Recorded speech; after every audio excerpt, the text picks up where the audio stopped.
Hello, and welcome to our battle prep for the PGBL Week 8 against the Claremont Cleffas. And before I get going, I want to try to keep this as short and sweet as possible because I know I like to ramble in these videos, but I do have to make a bit of an announcement and I want to kind of explain what's going on. I announced it in the Discord server, but I made some changes to my team lineup, and might be a little bit of a confusing or controversial, or at the very least, a bold move. I traded in 4 of my Pokemon for 4 different Pokemon. And when you hear some of the names, well, let's just get out with it. I traded Mega Charizard Y, Bisharp, Rotom, and Electivire. And before I explain the trade-off, it had nothing to do with these mons' usefulness. Like, obviously Mega Charizard, powerhouse on the team, Bisharp helped out, Electivire did a lot of work. The only one that didn't really have the chance to do a whole lot was Rotom. Kind of showed up for one match and ended up unintentionally being somewhat death fodder. But everybody else kind of was really helpful to the team in their own way. I mean, I had either my physical or special version of Mega Charizard Y at every match, and Bisharp showed up a lot. Electivire, I think, only got to see one match, but boy did he do some work in that match. So, these guys have kind of, they've proven themselves, again, minus Rotom, he didn't really get the chance, and me deciding to trade them off has nothing to do with their own performance, but it's mostly, I just wanted to switch up. We're in week 8, we have 3 more weeks left total, including this week. I wanted to make a change.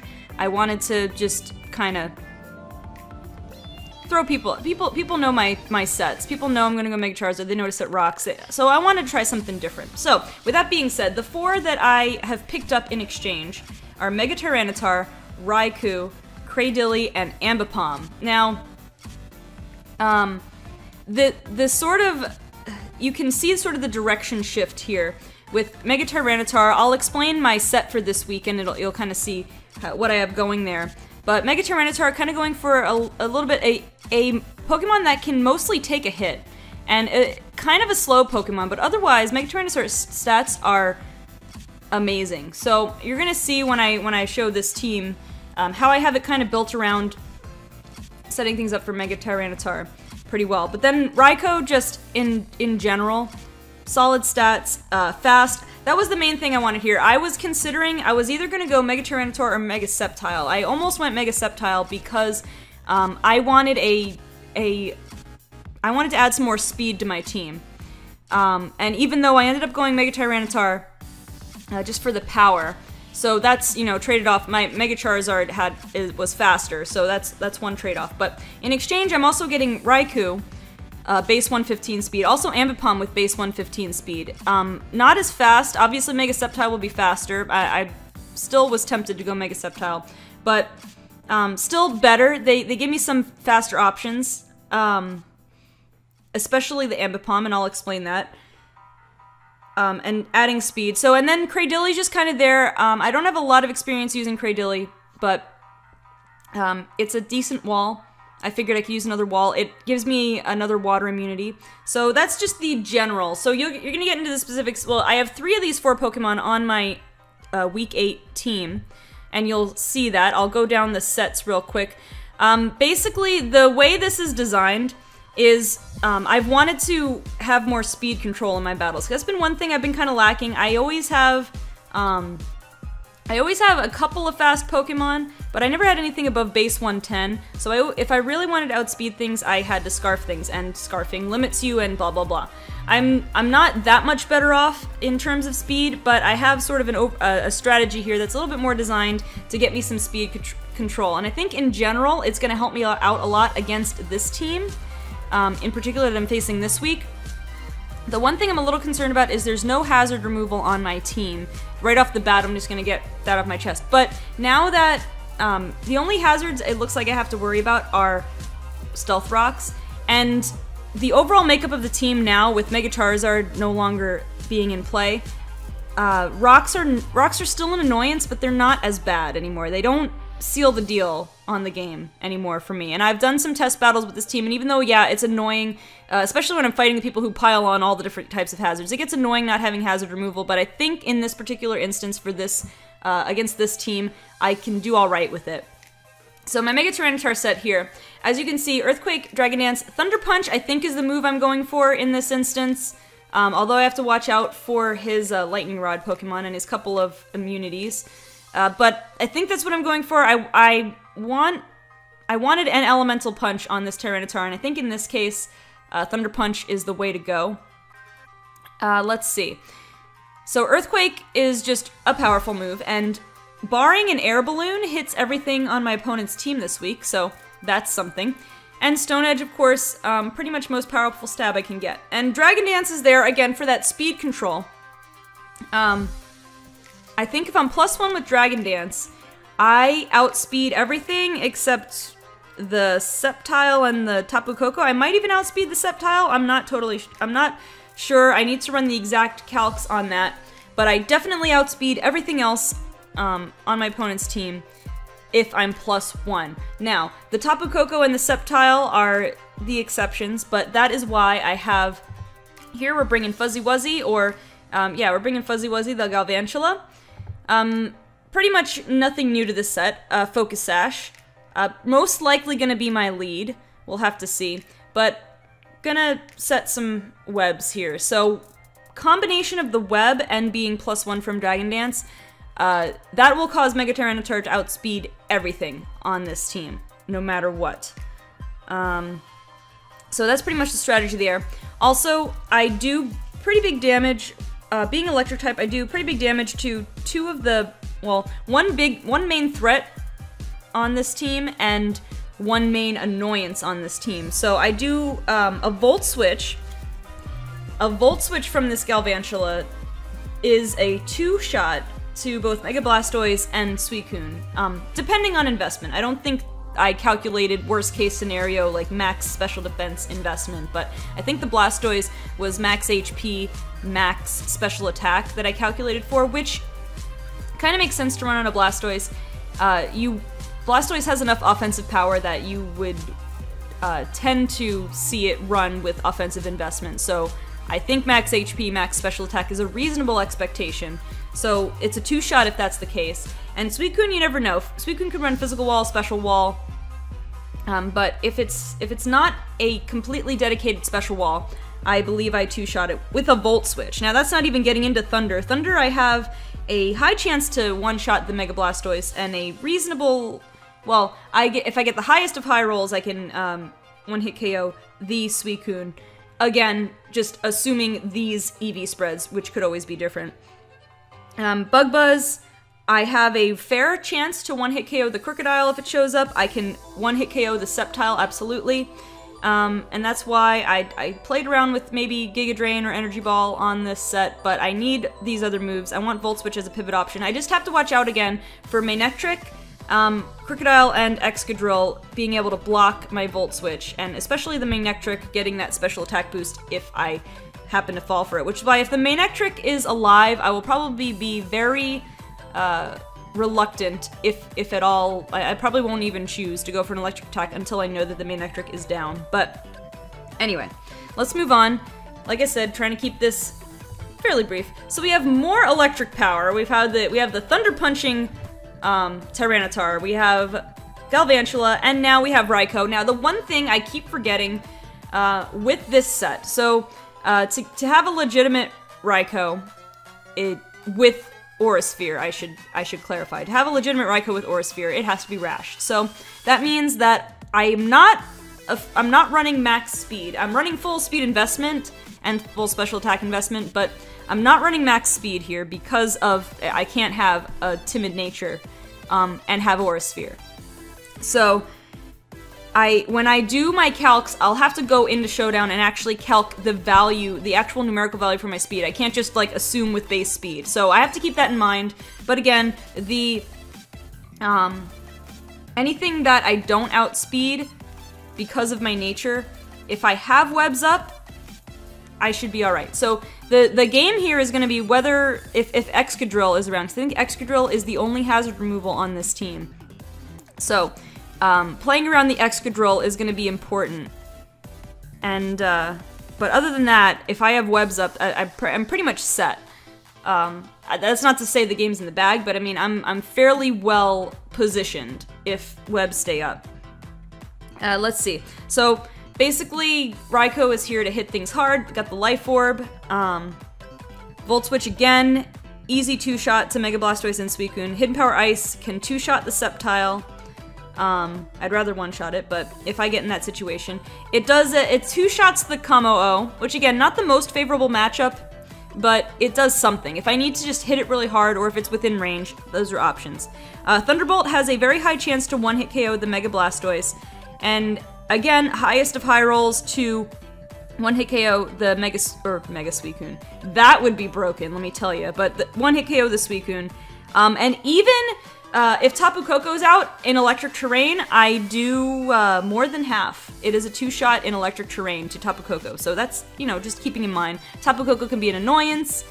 I don't know how I might set myself up to where I get Tapu Koko switched in on me, but it could be a good way to counter that Tapu Koko a little bit, just to do a huge chunk of damage to it. And then there's Aura Sphere, which has looks like about a 50-50 shot to 1-hit KO the Crocodile, a little more than 50%. And depending on whether the Excadrill is sashed or not, I have a little less than 50% chance to 1-hit KO the Excadrill with Aura Sphere. Again, I wouldn't necessarily want to stay in on those two mons because they can easily one-shot me, but if I'm in a situation where they're in range or they switch into me, if I make a clever prediction, I just did a huge chunk of damage, and then I should outspeed them no matter what, regardless of my nature, because their base speed is not close enough to mine. Maybe Crocodile's close enough, where if Crocodile is jolly. Maybe. I need to calc it out, of course. Alright, let's move on. Again, we have, these next two are going to be familiar for you guys. Alright, we have Shaymin with the Gracium Z, just basically to have a nuke, and also because I don't necessarily want another Life Orb on. I don't know, I might put Life Orb on, because I was gonna have, I'll get to Ambipom in a minute. I was gonna run Life Orb on Ambipom, but I'm liking the set that I've been practicing with now better, so that's probably what I'm gonna run, but I'll get to that. I'm probably gonna do Gracium Z. It can one-shot the Mega Blastoise and the Suicune, but Seed Flare comes pretty close, so that might not be necessary, which is why I'm not sure about whether to run the Gracium Z. I might just run Life Orb, because that could probably make Seed Flare make the difference anyway. But then again, the other part of me is thinking, if I just need something to hit really hard and guaranteed to hit, I might do that. But there are enough, well, let's see, there's 1, 2, 3 grass resistances on this team, and a bunch of things that are neutral. And then the things that are weak to it, I could almost one-shot anyway. I'll have to think about that. I might swap for Life Orb instead of Gracium Z, but I'm on the fence. But without taking Life Orb into account, I can already 1-hit KO the Crocodile with Seed Flare. Do up to like 87% to Suicune, and just miss out on one-shotting the Mega Blastoise, which means maybe I'll run Life Orb. Maybe. I'm still, yeah, I'm thinking about that. Well, you know, unless I get a low roll, I can one-shot the Kamo-O with Dazzling Gleam. It might be worth Life Orb just to guarantee it. And the Earth Power is a 2-shot to Excadrill. Maybe, I think the Life Orb might be better. I'd have to redo my calcs. But I'm starting to think I might run Life Orb on this thing. Because again, I tend to not want to run Life Orb on my Pokemon because of the health, but I like running Life Orb on Shaymin because I have Synthesis as an option, so I might do that.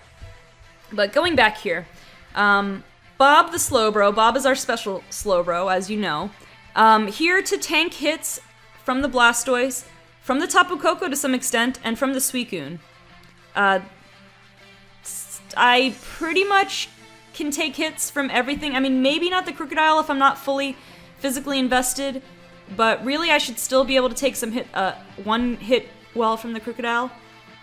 And, you know, you have to be careful about getting Scald Burned on the Crocodile, so I pretty much can take a hit from anything except the Sceptile, probably. I mean, I'm fully specially invested, so if you run Sceptile with Leaf Storm, maybe. I think the Sceptile still poses a threat to Bob, but pretty much everything else, with my special investment, I should be in pretty good shape. And again, Bob is kind of here to eat up a hit, force a switch, scald things, Or potentially if I get a favorable setup, if I get a favorable face-off to set up and, you know, maybe late game sweep or sweep a couple of mons. There's not too much to say other than that about Bob the Slowbro here. Pretty much standard set that we're used to here. Just my 2 Slowbro twins. I either run physical or special, that's about it. And let's get on to our other new member to the team here. We have here an Ambipom. Like I said, I was running Life Orb, but it wasn't, I know it's a good, I know it works well with Ambipom, but I wasn't getting a lot, I wasn't getting what I wanted out of it in my test battles. So I'm gonna go with the normal gem set, I'm pretty sure. Normal gem boosts a fake out, which depending on whether it's resisted or not, depending on who I hit, you know, the investment, can do a good chunk of damage. Like, normal gem boosted fake out can do about 50% to Tapu Koko, just to give you an idea. The normal gem and technician boosted stab fake out. I mean, I know Tapu Koko is not the most offensive Pokemon, but when you think about it, the Tapu Koko comes out, if it stays in for a fake out, that's a huge chunk of damage that I just did to it for free because it flinches and is priority. So I like that. I could get the same thing out of Life Orb, but I was not liking the recoil damage. And also, I like this acrobatics combo of being boosted by no item and being boosted by technician. The only kind of downside, it one-shots the Sceptile, which is good, because Sceptile's a threat. What's Sceptile's base speed? 120, right? So if webs are up, I can outspeed it and acrobatics it, so I just completely neutralize the Sceptile. One thing I'm not so happy about is it's only a 2-shot to the Kamo-O. I mean, Kamo-O is more of a bulky Pokemon, so it's still kind of nice to have that really solid damage, because I don't think, like, I don't think Return would do that much. Maybe Return would be similar. Life Orb boosted Return. Maybe Life Orb boosted Return would be a little bit more, but then I miss out on the chance, on the easy one-shot of Sceptile. So I just like that. Now, I was thinking of running either Beat Up, Return, or Knockoff. Beat Up is really fun to use. The only thing here is that there's nothing, well, except Jinx, but Jinx pretty much goes down to anything. There's nothing really here that is all that afraid of a Beat Up, and if I end up using Ambipom late game like I sometimes do, if I end up using Ambipom late game like I sometimes do, a lot of my team will be KO'd, and then Beat Up won't be all that useful. So I have to see. The only thing is I haven't checked if Knockoff is a transfer move or not, so I better do my research on that real quick. But if all else fails, I'll run some calcs on Return, just because it could be nice. I could calc it out and just see. But then there's U-Turn, which is just there for pivot purposes, but it also does a nice clean 1/3 of Crocodile's health, just as a little bonus. But that is about it for my team. Again, I have to just think a little bit more about Ambipom's moves. What's put for Beat Up, because I'm not sure on Beat Up.